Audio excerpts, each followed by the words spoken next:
Welcome to Stolen, the world's greatest eminent domain podcast.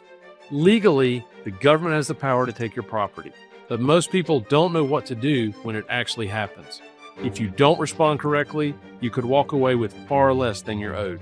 And when that happens, in effect, the government steals your property. Our mission is simple: protect property owners, make sure they get the compensation they deserve. The government will steal your property, but only if you let them. Hey, I'm Chad Brown, and welcome to Stolen, the world's greatest eminent domain podcast. We're here once again today, talking through all things property owners in the eminent domain, land condemnation, action world. I'm your co-host with my other co-host. You're Caleb Wheeler. Caleb? I am Caleb Wheeler. Very good. Caleb runs our eminent domain practice group at Chad Brown Law and is all things property, real estate, eminent domain for us. And Caleb, today I'm excited. Most people probably wouldn't be excited, but I'm excited because we are talking about specific common easement issues in eminent domain cases. And you and I both know, like, this is like where the action is sometimes in these, especially in these residential cases, because, you know, it's so frustrating because when you read these appraisals and you get your offers from the DOT, and your clients come to you, or they're already your client, and you're there. I mean, it never ceases to amaze me when we look at the easement valuation. It's just insulting. Absolutely. And I think part of the reason that happens is you have this sort of complex topic. Mm-hmm. People don't have any idea like what this easement, this either restriction or taking is actually worth. Like it, and unfortunately, I think sometimes some right-of-way agents and some appraisers who are with the DOT a lot realize that, and really you're in a position where you could really be taken advantage of as a property owner if you don't fully understand that. And that's why I'm excited, because this is an area where we on a daily, weekly, monthly basis are stepping into cases going, no, you got to pay them more than that. And we're going to hit permanent utility easements in a minute. And like, that's crazy what's going on in North Carolina there. But background, in case you did not watch our last episode, deep intro to easements, go back and watch it. It's actually, I don't know, it's pretty funny. Caleb tells some good stories about ancient history again, and we talk about the world of easements. But just for people who may not have watched that episode, what's an easement? Generally, an easement is this, Chad, simply this. And I'm also excited to be here and talk about this topic because it is a great way for us to come in and be the hero, which I like, our clients. So, but easement is simply this. It is simply a right to use somebody else's land without actually owning that property, put it in layman's terms. So with that, you have fee simple taking equals full ownership. So whenever you hear that word fee simple, which is a super complicated legal word, that means a full taking. That's a full ownership of the property. You buy a house, you have a fee simple ownership in that house. But an easement is not that. It is a right to use that property for a specific purpose. Right. So that's, and without getting all the details, you can have negative and affirmative, and you can have ones that are use, and you can have ones that run with the land. I'll do it like this. I'll say it like this. You have voluntary easements, which is how you can be given or granted an easement, but you also have involuntary easements, such as through eminent domain, which we're going to talk about today. You have affirmative and negative easements, which is a whole different umbrella, which is essentially this. Affirmative easements means you can do something on that property. A negative easement means you can't do something on that property. Simply put, that's what it is in a nutshell. All right. So let's pop back in the eminent domain world. Yeah. There's all kinds of eminent domain cases, but let's just use run-of-the-mill DOT, widening road, residential property take. Okay.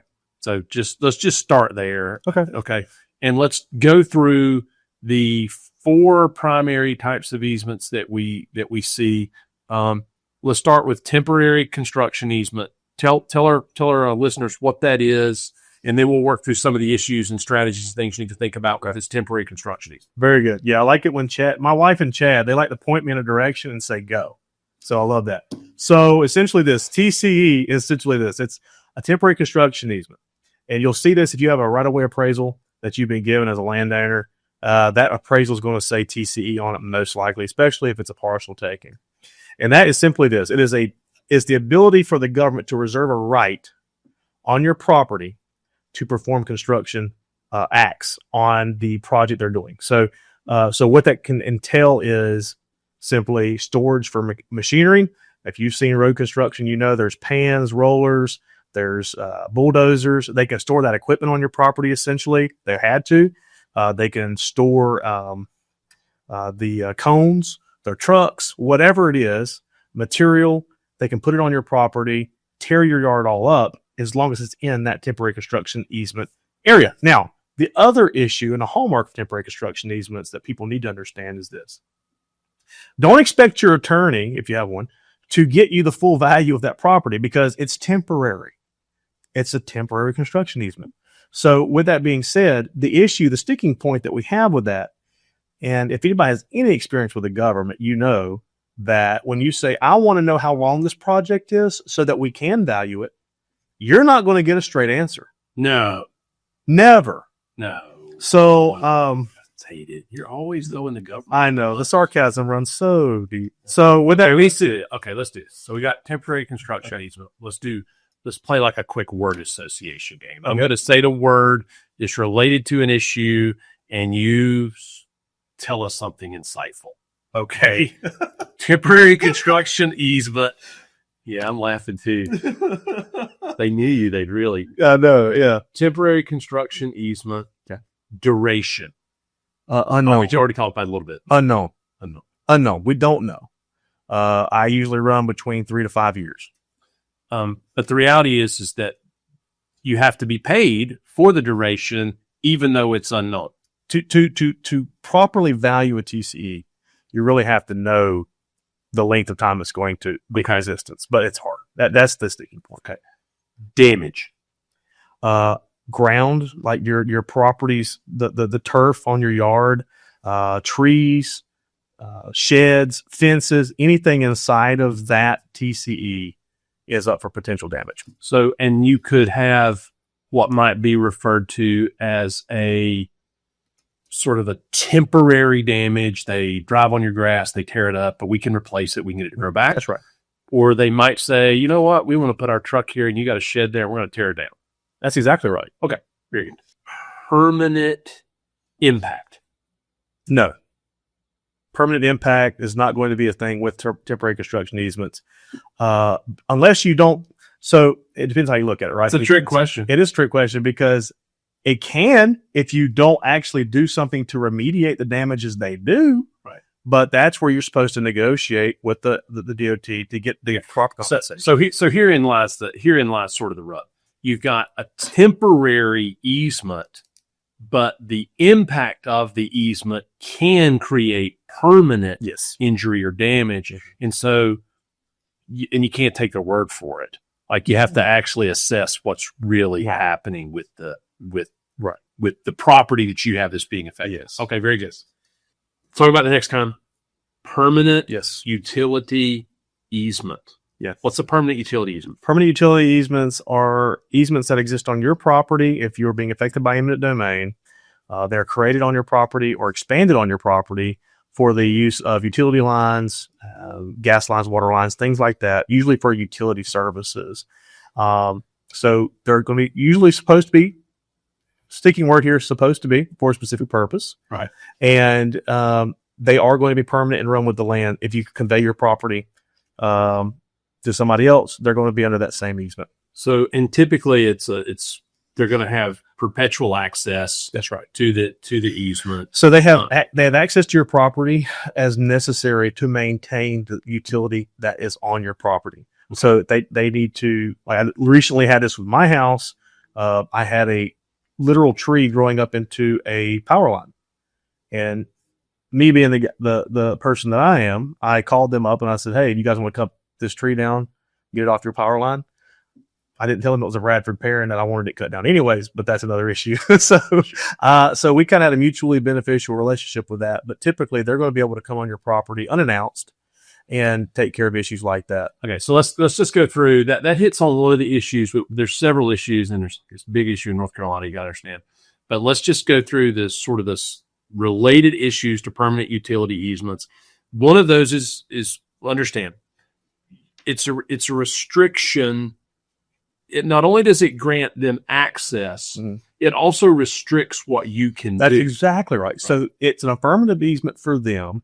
Okay. An affirmative easement in gross, if you look at our last podcast, for them to come on your property and do something, even though they don't have any property that abuts up to yours typically. Sure. But also it's a negative easement essentially for you because you're not allowed to interfere with the government's right or the power company's right to access those things and maintain them. Sure. And so what happens is, but with that, there's also it's incumbent upon the easement holder to maintain property. Like they can't just let it grow up. And there's been all kinds of, okay, let's talk about trees. So if you drive down the road, like here's just an easy way to understand it. So you're driving down the road and you're like, why did they completely hatchet all of those trees halfway up? It looks completely stupid. It's like a big giant slingshot. They cut around the thing. That's part of their obligation to maintenance. That's right. Yes. The state has an obligation to do that in order to maintain those power lines. Actually, it's not the state, it's the power company.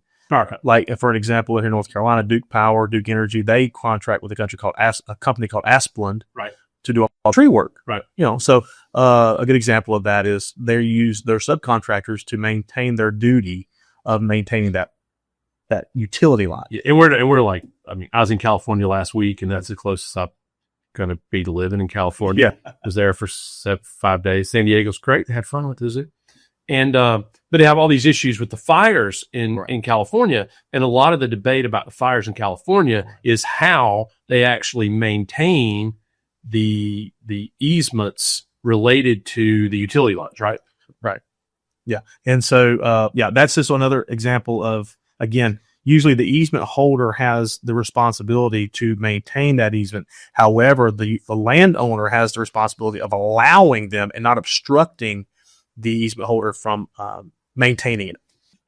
With these easements, you have a range of concerns as well, right? Especially when you're talking about like gas easements or power lines or transformers or those are real issues that, I mean, depending on sort of where you are on the, I guess the electromagnetic field energy damage or whatever that, there's a whole science for that. That's not, I'm sure I'd completely butchered that.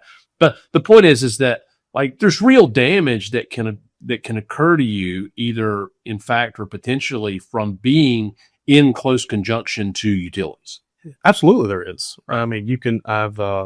If I had personally happened to me, we were under. I won't name the power company, but we were in some very bad storms, and the power lines, were not updated.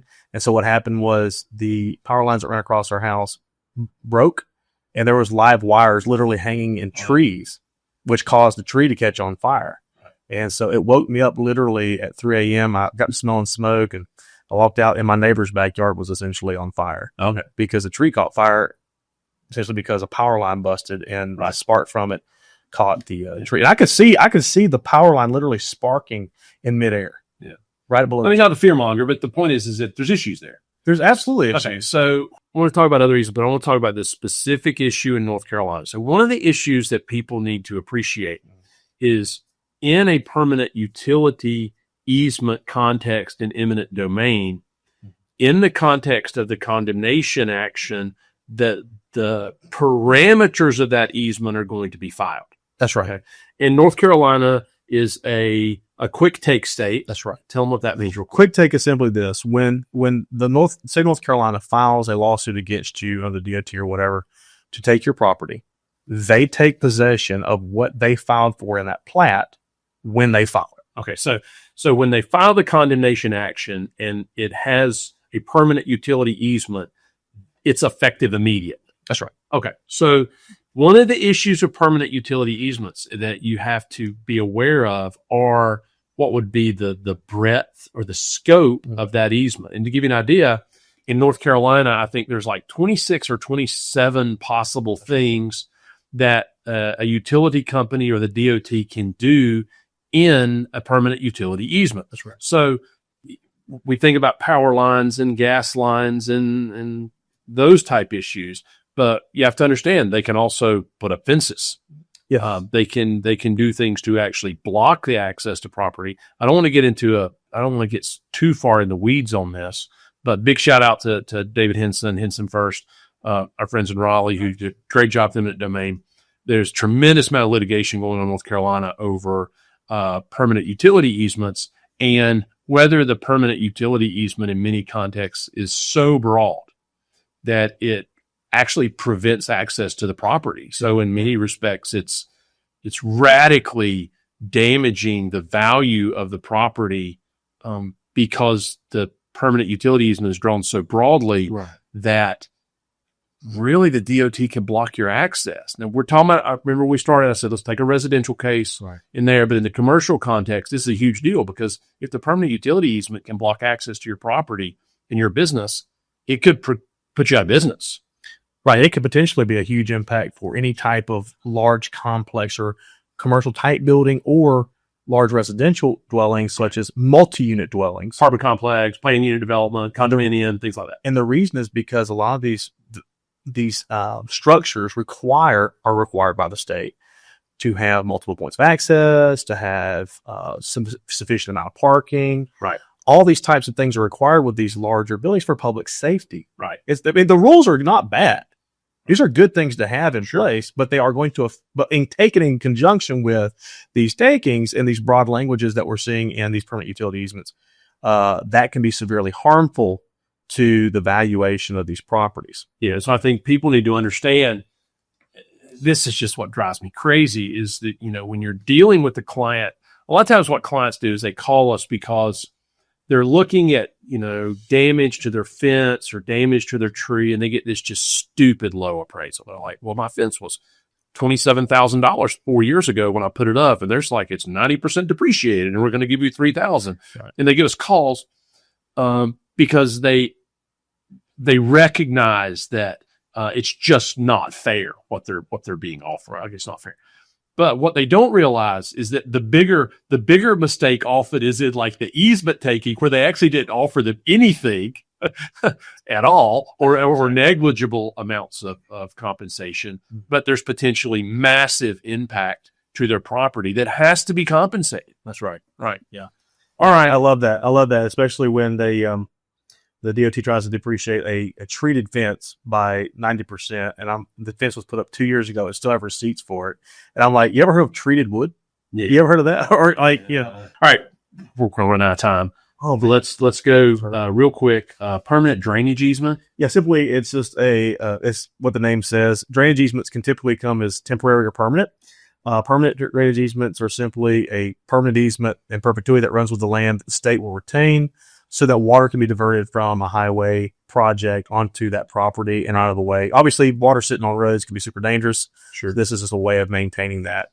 Temporary drainage easements are the same thing. They anticipate, due to the slope or the topography of the land, that there will be pooling water during the construction process, so they'll take a temporary easement out for that. You know what else is dangerous and damaging? Water sitting on your property? Water on your property. Yeah, it's absolutely horrible, because especially with people who have, aversions to mosquitoes. Here in North Carolina, we have in South Carolina, we have really bad mosquito problems, especially when there's pooled water in your yard. But furthermore, it can be a slip hazard. It could be, or fall risk. It could be damaging to your grass. If you have plants and vegetation in that area, it's going to kill them, because too much water can kill some plants. Yeah. So you have all these other issues that can come with that.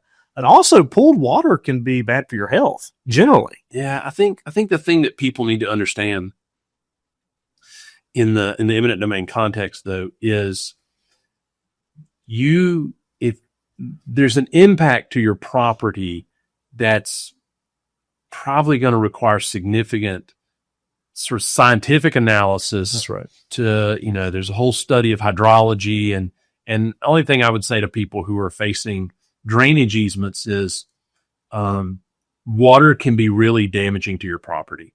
Yeah. And can cause all kinds of risks, and they have to be accounted for in the compensation. Absolutely. And so very often in those types of scenarios, you're going to need an expert. The engineer's just telling them where the water needs to run. You need a hydrologist or whatever they're called, something like that, to be able to explain, okay, what's the real impact? How can it be ameliorated? What are the real risks? What are the real damages? And so that's a big thing. Absolutely. Well, there's other, I mean, and not just the hydrologist, but I mean, you could do That thing, you think that's a real word? I think that is. I don't know, but I know for a fact there's something called a professional grader. We had a third party here that worked with us on the podcast. Hey, do you look up this? So they could check that out. Hey, Jamie. We don't have that. So yeah, so we carry our producer to check it out for us. Yeah. So I essentially there's pond experts. There are actual pond experts. There's environmentalist experts. There's attorneys that practice environmental law that sometimes eminent domain attorneys. There's one in Raleigh who I know, and so we can bring them in and they can talk through these issues and show how this is going to affect the environment of the property in a negative way such that it is compensable. So there's different types of experts you can bring in, like grading professionals, graders who grade property for development. You can bring in, they understand water flow very well. They have to, it's their job. Yeah. So those are other experts that, practically speaking, that you could bring into these types of issues as well. We got to go. I'm not going to get to the slow fees, but I'll tell you a funny story. We lived in Charleston. We bought this house, had huge water problems. So we brought in like all these water experts. There was a guy from the county, and he came in and looked at it because we had a drainage problem on our property. And then we brought in this like really high end company that worked for the South Carolina DOT, and they had all these crazy examples. And so finally we brought this country kid named Cody in from Johns Island, and he looked at it for like 3 minutes and like he fixed it for like literally like $150 or whatever. That's exactly yeah, right. So like, because most people are going to listen to this and say they're complicating it, and the reality is we try not to, because we're both well aware of the fact that sometimes there's just some good old boy out there who can come in and be a great expert witness for you. Yeah, we know those guys. And the jury's going, all right, you have easement in the eminent domain context. It can be a really big deal. So check that out. All right, subscribe. Check us out next time when we're talking about more issues related to eminent domain. And Caleb, thanks a lot. Thank you, sir. All right. Thanks for watching. Be sure to hit that like and subscribe button and leave us a review in the comments.